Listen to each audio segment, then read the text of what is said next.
Hi friends, मैं हूं नीतू और आपका स्वागत है मेरे channel creativity with fun in daily lives.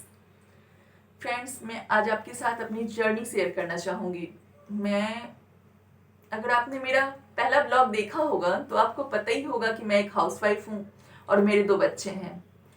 और मैं आपको बता दूँ कि मैं बीपीएससी की तैयारी भी कर रही हूँ, लेकिन इस बार के रिजल्ट ने मुझे इतना तोड़ के रख दिया है कि मतलब लगा कि नहीं, थोड़ा ब्रेक लेके मुझे यूट्यूब पे थोड़ा देखना चाहिए और खुद को थोड़ा रिलैक्स करवाना चाहिए। मैं स्टार्टिंग से शुरू करती हूँ। मैं जब 3 या 4 क्लास में रही होंगी, जब बोलते हैं ना, बहुत सारे लोग बड़े हमसे पूछते हैं कि आप बड़े होके क्या बनोगे, तो उस टाइम कुछ लोग मुझसे पूछते थे कि बड़े होके क्या बनना है, तो मैं उनसे कहती थी कि मुझे आर्मी में जाना है, क्योंकि मेरे पापा भी आर्मी में थे। तो उनको देख के बड़ा लगता था कि नहीं, कुछ अच्छा करना है, देश के लिए कुछ करना है, उस टाइप वाला फील आता है ना बचपन में तो वो वाला फील आता था। लेकिन फिर पता चला कि नहीं, शायद आर्मी में लड़कियां नहीं जाती हैं, तो लगा ना एयरफोर्स में तो जाना ही जाना है। लेकिन जब धीरे धीरे बड़ी हुई और फिर पता चला कि नहीं, आर्मी वालों को बहुत स्ट्रगल करना पड़ता है। मम्मी ऑलरेडी पापा के लिए इतनी परेशान रहा करती थी, तो फिर लड़की होके मुझे तो नहीं भेजती आर्मी या कुछ वैसे चीज़ों के लिए। तो फिर मैं जब थोड़ी और बड़ी हुई, मैं शायद नानी के यहाँ, क्योंकि हमारे दादी के गांव में मेरा अधिक टाइम बचपन का बीता है, तो वहाँ तो बिजली बिल्कुल थी ही नहीं। अभी बस 2-4 साल पहले ही वहाँ पे लाइन गया है, तो मेरा बचपन ऐसे गांव में बीता है। मैं बहुत ही एकदम मिडिल क्लास फैमिली से बिलोंग करती हूँ। हालांकि अभी तो ठीक है, लेकिन बचपन थोड़ा बोलते हैं ना, गरीबी वाला टाइम, वैसे टाइम वक्त में बीता है। तो मैं नानी के घर में शायद कोई सीरियल देखी होंगी, होते ना जब हम लोग छोटे होते हैं, क्लास 5 या 6 में। तो मैंने देखा था, 2-3 बहनों का स्टोरी था, नाम तो अभी याद नहीं है, नेशनल टीवी पे कोई देखा था कि उसमें एक लड़की थी, एडवोकेट थी, और उस सच के लिए उसको इतना ये था ना कि उसको देख के मैं उससे इतना इंस्पायर हुई कि लगा कि नहीं, मुझे बड़े होके वकील तो पक्का ही बनना है और सच के लिए लड़ना है, उस टाइप वाला फील आया। लेकिन जब धीरे धीरे बड़ी हुई और फिर दुनियादारी ये वो जो होता है ना, तो समझ में आया कि ना मेरा फ्यूचर किचन के अलावा कहीं और है ही नहीं। मैं जब हमारे एरिया में ना 10th-12th के बाद ही अक्सर सभी लड़कियां, नहीं भी तो 90% लड़कियों की शादी हो जाया करती है। मैं जब 10th में थी लगभग, तभी से मेरी भी शादी की बातें होने लगी थी, और 12th क्लास में तो शादी एक हद तक समझिए फिक्स ही हो गई थी। लेकिन किसी वजह से फिर बहुत बोलने के बाद मम्मी पापा को, तो मुझे थोड़ा सा टाइम मिला, और पार्ट 2 में मेरे लिए शादी के रिश्ते आ रहे थे, देखना हो रहा था लड़कों को।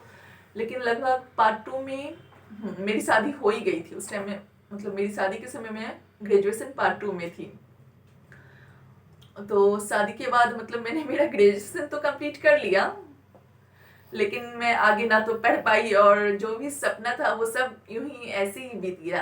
आपको तो पता ही है कि शादी के बाद कितनी सारी जिम्मेवारियां हो जाती हैं, फिर हस्बैंड, बच्चे, घर, ये वो मायके ससुराल, कितना कुछ हो जाता है ना। तो बस मेरी पढ़ाई और जो भी सपना था सब वहीं खत्म हो गया। और फिर पता नहीं कैसे, जब थोड़े बच्चे मेरे बड़े हुए, तो बड़े थे या छोटे ही थे उस टाइम, मेरे मन में आया कि नहीं, किसी से देखा, आसपास में किसी को एसएससी की तैयारी करते हुए देखा, फिर हस्बैंड से बात किया, तो लगा कि एसएससी का एग्जाम दिया जा सकता है। मैं ग्रेजुएशन की हुई थी, और क्वालिफिकेशन उसके लिए ग्रेजुएशन ही मांगते हैं। तो मैं लगभग 2-3 साल उसके लिए भी अच्छे से तैयारी की, और पूरी कोशिश की कि नहीं हो जाए। वहां तो हुआ नहीं। एक बार हुआ भी था, एसएससी प्री निकला था, बट किसी वजह से वो एग्जाम ही कैंसिल हो गया। उसके बाद मैंने एक डाटा एंट्री ऑपरेटर का भी एग्जाम दिया था, और वो एग्जाम में पास भी कर ली थी लकीली। लेकिन उसमें टाइपिंग मांगते हैं ना, तो उसके लिए मैंने पूरी तैयारी भी की थी, बट उस टाइम मेरा बेटा बहुत छोटा था और मैं अकेली गुवाहाटी में ही थी, और मेरे हस्बैंड आउट ऑफ स्टेशन थे, इसलिए मैं उसके लिए जा ही नहीं पाई एग्जाम देने। बस वो वहीं रह गया, मेरा एसएससी के लिए एज भी खत्म हो गया था। और फिर फिर धीरे बच्चे बड़े हुए। अब जब बच्चे थोड़े बड़े हो गए तो लगा कि नहीं, मुझे कुछ तो करना चाहिए, मतलब हमसे ना ऐसे ही बैठा नहीं रहा जाता। मतलब लगता है कि नहीं, बस लेडीज को किचन में ही रहे, जो मतलब हाउसवाइफ होना बुरा नहीं है, लेकिन लगता है कि नहीं अपना भी कुछ पहचान हो, कुछ मतलब होता है ना, अपना कमाया हुआ 1 रुपया मतलब किसी और के दिए हुए 100 रुपये से ज्यादा मतलब पावरफुल बोल लें, या फिर ज्यादा अच्छा होता है खुद में। मतलब लगता है ना कि अपने पैसे से कुछ करना बहुत एक, पता नहीं मतलब हम करना चाहते हैं ऐसा। तो बस अभी पिछले 3-4 सालों से मैं बीपीएससी की तैयारी कर रही थी। फर्स्ट टाइम तो मेरा बीपीएससी का प्री भी नहीं निकला था, सेकेंड टाइम में मेरा प्री तो निकला, लेकिन मैं ये कर नहीं पाई एग्ज़ाम, मतलब मेंस क्वालिफाई नहीं कर पाई। पटना से एग्ज़ाम भी दे के आई थी, लेकिन क्वालिफाई नहीं कर पाई। तो हस्बैंड ने बोला था कि ये लास्ट चांस, ये तुमको करना है तो इसी बार में करना होगा, और मेरा मेंस निकला नहीं, तो फिर 2 साल तक यूं ही मतलब मैं बैठ के रह गई। लेकिन फिर इस बार मुझे लगा कि नहीं, देना है एग्जाम तो देना है, हर हालत में देना है। और फिर मैं मतलब पूरे जी जान से मेहनत करके इस बार एग्जाम भी दी। मैंने 93 स्कोर भी किया था। इतना अच्छा एग्जाम जाने के बाद लगा था कि नहीं, मेरा तो हर हालत में होगा ही होगा। हम अपने ऑप्शनल सोशियोलॉजी लिया था तो उसका भी तैयारी काफी कर रखे थे, बट एग्जाम का रिजल्ट कट ऑफ इतना हाई गया है, 109 और हमारा 93। तो मतलब पॉसिबल ही नहीं था, क्या बोलना। रिजल्ट इतना तोड़ दिया कि लगा नहीं, अब छोड़ दें। एक तो ऑलरेडी हाउसवाइफ हैं, बच्चे संभालना, घर, उनकी पढ़ाई, खुद की पढ़ाई, पूरा मतलब थक से गए हैं अब इन सब चीज़ों से।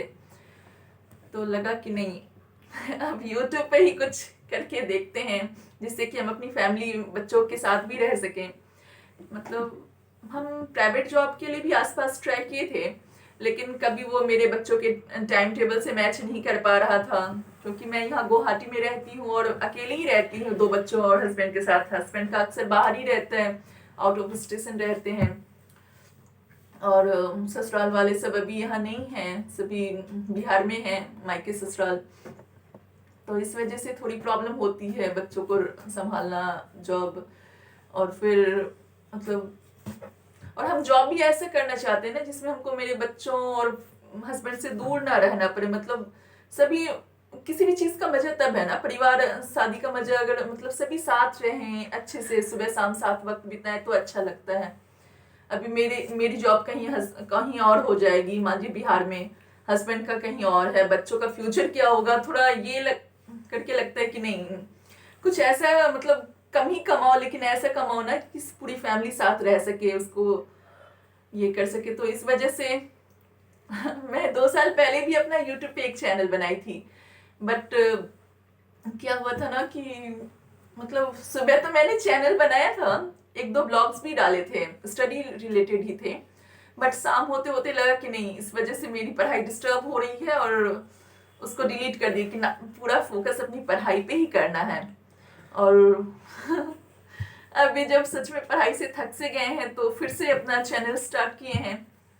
आप लोग से मतलब रिक्वेस्ट है कि प्लीज़ मुझे सपोर्ट करें। हम कोशिश करेंगे पूरा आपके लिए यूजफुल, अच्छा सा जो भी कंटेंट लाएं, अच्छा लाएं। मैं हाउसवाइफ हूँ तो मेरा व्लॉग और कंटेंट भी मतलब, हाउसवाइफ मल्टीटास्किंग होती हैं तो मेरा मल्टीटास्किंग टाइप हो ही होगा। और ये क्या बोल रहे हैं, हाँ दोस्तों, मुझे अभी ठीक से ना तो एडिटिंग आती है, ना ही थंबनेल में ठीक से लगा पा रही हूँ। मतलब जो भी उसके लिए चाहिए मैं ठीक से नहीं कर पा रही हूँ, लेकिन मैं पूरी कोशिश कर रही हूँ कि मैं अच्छे से अच्छा कर पाऊँ। तो मुझे थोड़ा सा टाइम दीजिए और मुझे सपोर्ट कीजिए। तो और मुझे सपोर्ट करने के लिए प्लीज़ मेरे चैनल को लाइक करें, सब्सक्राइब करें और शेयर भी करें, ताकि मैं कुछ तो अच्छा कर पाऊँ। तो ठीक है दोस्तों, मिलते हैं मेरे नेक्स्ट ब्लॉग में, तब तक के लिए बाय बाय।